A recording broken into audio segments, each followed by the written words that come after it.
Good morning in there, out there, in there. Oh, from in here, out here. Here's Vivi. She's here. Of course, it's going to take. You see that? Guess what she wants? I'm going to have a slurp. There's Vivi's nose if she disappears. Well, welcome to Sentimentalist. Hi, Mark. Would you like one of these? Would you like one of these? Yes, you would. Can you see the rain? Is it raining? Mm-hmm. Yeah, and can you see the green? Holy cow, the green out there. Let's break a couple more of these for Viv, just to make sure she hangs around. Well, welcome to May. May 1. It's May, it's May. Somebody needs stronger hands like Julie. Yeah, these biscuits are super hard. They're really hard to break. Yeah. Isn't this exciting? Breaking biscuits. Okay. It's so fun. Yes. Thank you much. Oh, boy. Okay. Yeah, welcome to May. Gardening time. Got to clean these glasses. I got a sniff of Vivi on there. A wet nose on the goggles. Don't you just want to sit in the green? How can that green be that green? All I know is it's green. Our daughter, the painter, she knows all the different hues. Is that right, Meredith? Hues? Need another sip. I made it a little strong this morning, Julie. Sorry. My favorite. Woo! Boy, we've had lots of birds. You too? Just, oh my goodness. So many different ones. Would you like me to name them? I don't think so. Oh, you're going to get that. Why don't you get... Oh, time out for scratching. I had a friend in Little League baseball. Almost every game he'd go, time out for scratching. And then he'd... Yeah. Billy Carson. Time out for scratching. So yesterday they did a lot of spring cleanup.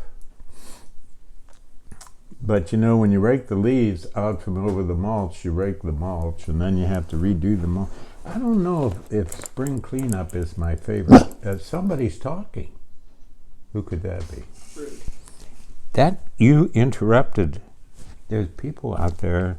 We're talking together and you interrupted. How about that? Huh? And now you're going to climb over top of me. Back off. Come here, you. I'm going to fight you. There. Oh, yeah. But it sounds weird, but if you see what you're doing, not just do it, you feel this wonderful connection. It can be just doing the dishes or raking the leaves out of the mulch.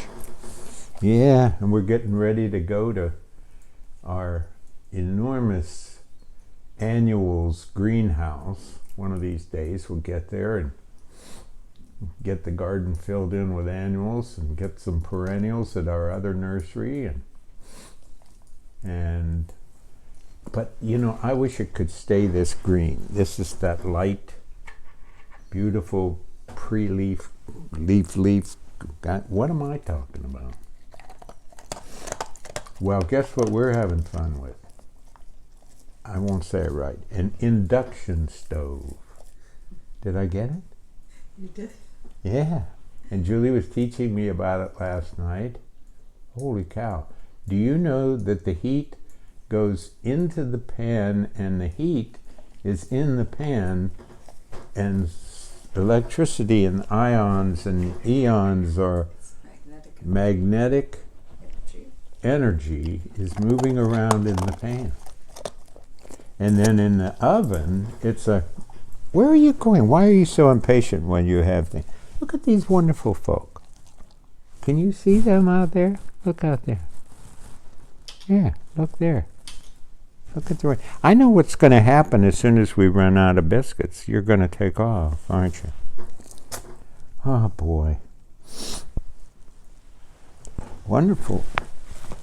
New collections from, I think I told you about Joy Gaines Friedler's book, Secular Audacity. It's book report time.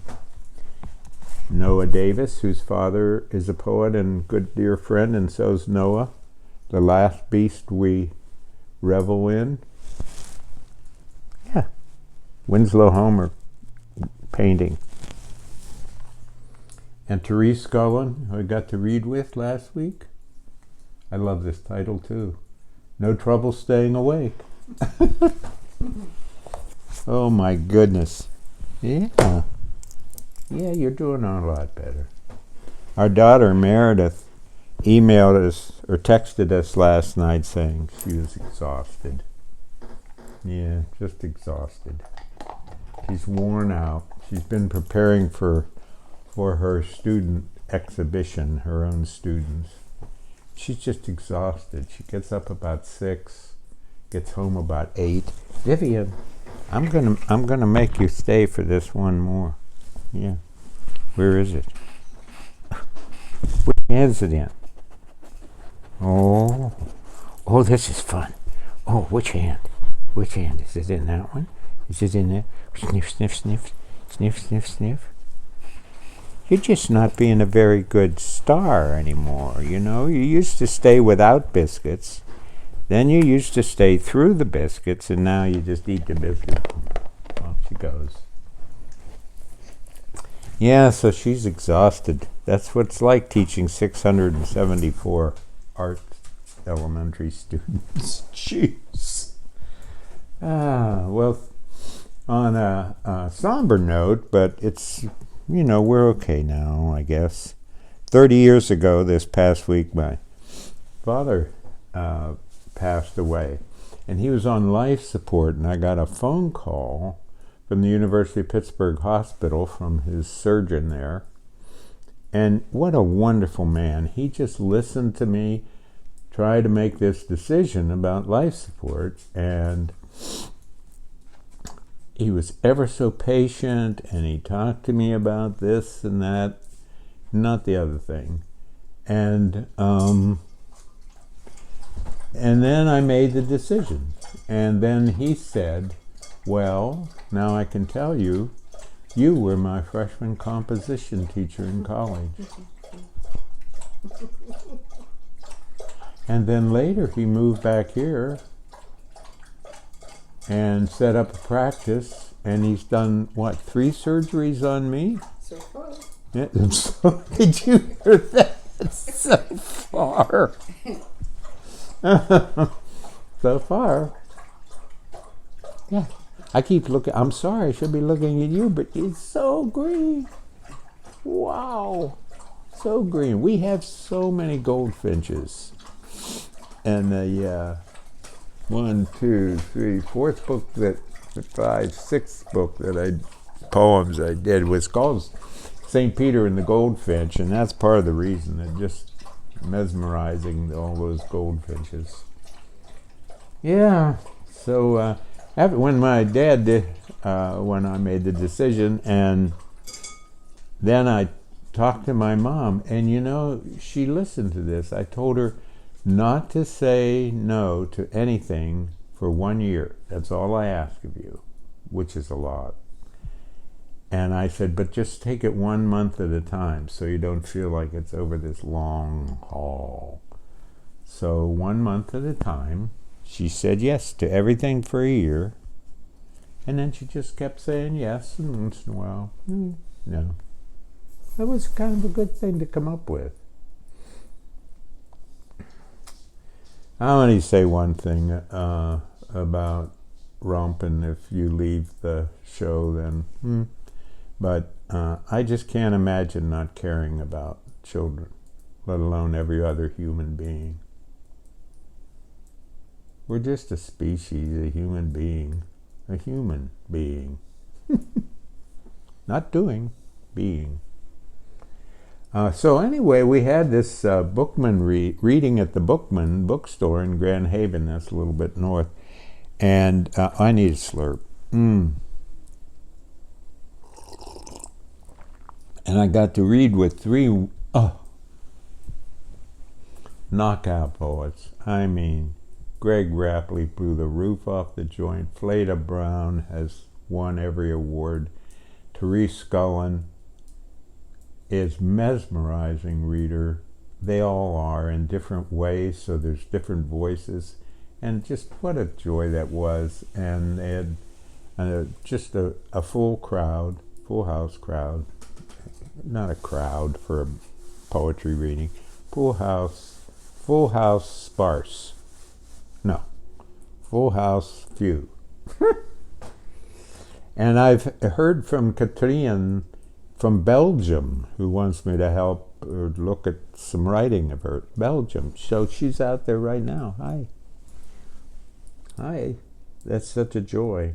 And big thing, we had what a good time what night was that? Thursday or Friday? We had a bonfire over at our neighbors, Angie and David's, on Friday. And David is a fireman, so we felt safe at the bonfire. And he would haul these huge logs. I mean, they were big thing trunks, and keep putting them on the fire. And we were joined by Chris and Bertie, our neighbors next door. I cut the path through the woods so we could walk over there, and their wonderful dog, Bella. And they're just a joy. He's a welder sculptor. And all over the house, the yards, beautifully placed, all different kinds of welded sculptures. And I love this. She said to me, well, you know I love copper. Have you ever heard that before? Well, you know I love copper. We have to save all our copper. Yeah, we have to save our copper. Well, Vivi, oh boy. Well, it's May. Finally, April, that jokester. Done with April. 1 minute it's 70 and the next it's 38. And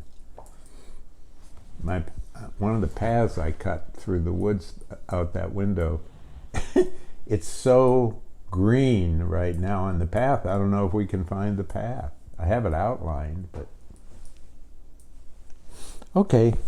Well, here's a poem I read every first time we get together in May. And before Julie heads back to her stove and new washing machine in the suite downstairs, we are appliance over dishwasher. What am I saying? Dishwasher. And it's a new thing. You don't scrape the dishes, you put them straight in. And it's all ecological and marvelous, and I can't wait to put in a dish. We have too many things to do today. I don't. Julie does. One of them is knitting right now. Good idea. Okay, so every May, the 1st of May, I like to read this poem. And it is from St. Peter and the Goldfish. Yeah. The world in May is leafing out. The world in May is leafing out. It's Matisse on a bicycle. It's a great blue heron coloring outside the lines. The show's turned over to the aftermath of buds. You can love, never thinking this cliché could turn to ice. Even nice can be profound, as worry. Even the creak over the rotting log, the pansy in the moss-covered pot. The birds bulge with song. Mary Cassatt throws open her windows. Monet drags his palette, sits and waits for the paint to spill across the patina of his failing sight. Eric Satie makes his joyous cling and clang a counterpoint to dazzle. The earth is rising in shoots and sprays. The sky's as new as rain. The stubborn doors swing open. Ah. Boy, I'm lucky to be with Julie. Yeah. She's throwing me a kiss. See a slurp. Be kind. Try to be cheerful. Take care. Thanks for being with us.